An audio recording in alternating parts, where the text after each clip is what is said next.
News, सच जरूरी है। नमस्कार दर्शकों, आप देख रहे हैं MNS न्यूज टीवी और मैं हूं आपके साथ श्रद्धा तिवारी। तो आइए देखते हैं आज की खास खबर।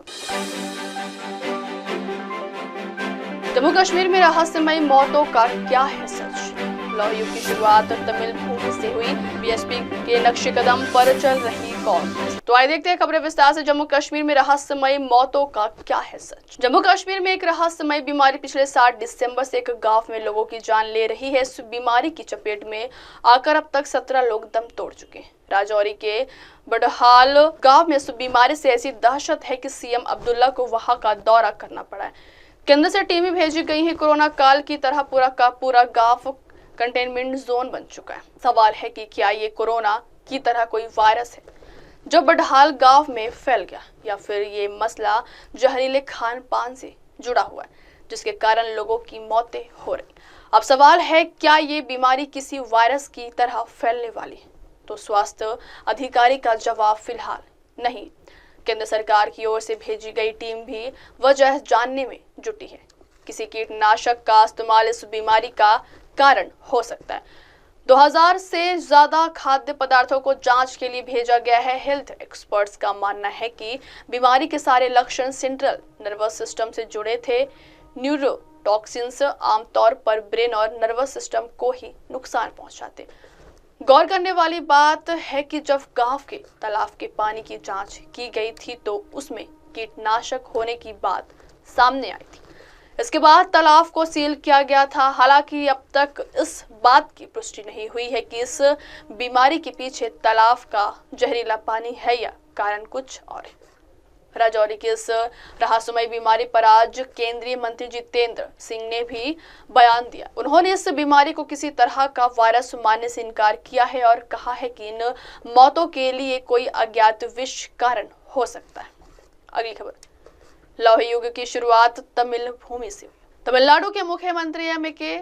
स्टालिन का कहना है कि लौह युग की शुरुआत तमिल भूमि से हुई थी। शुरुआत तमिल भूमि से हुई थी। उन्होंने कहा कि तमिलनाडु में की गई खुदाई से प्राप्त रिसेंट क्रोनोलॉजी के मुताबिक लोहे का प्रचलन 4000 ईसा पूर्व के आरंभिक काल में हुआ था, जिससे पता चलता है कि दक्षिण भारत में लोहे का उपयोग 5300 साल पहले आम था। स्टालिन ने कहा कि भारतीय उपमहाद्वीप का इतिहास अब तमिलनाडु को नजरअंदाज नहीं कर सकता।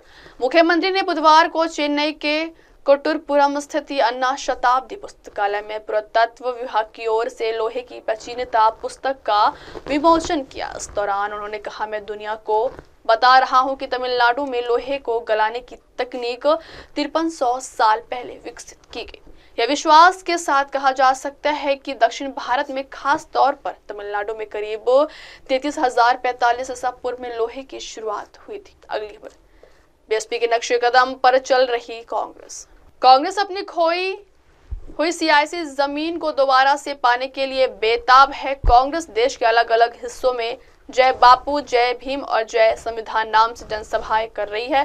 कांग्रेस सीलमपुर से इस अभियान का आगाज किया था और दूसरी रैली कर्नाटक के बेलगामी में किया और अब तीसरी रैली 28 जनवरी को डॉक्टर भीमराव अंबेडकर की जन्म स्थली महू में करेगी। कांग्रेस अपनी खोई भी सियासी जमीन को दोबारा से पाने के लिए बेताब है। कांग्रेस जनसभा के जरिए दलित समाज के दिल को जीतना चाहती है, जिसके लिए बसपा की सियासी नक्शे कदम पर चलती नजर आ रही है।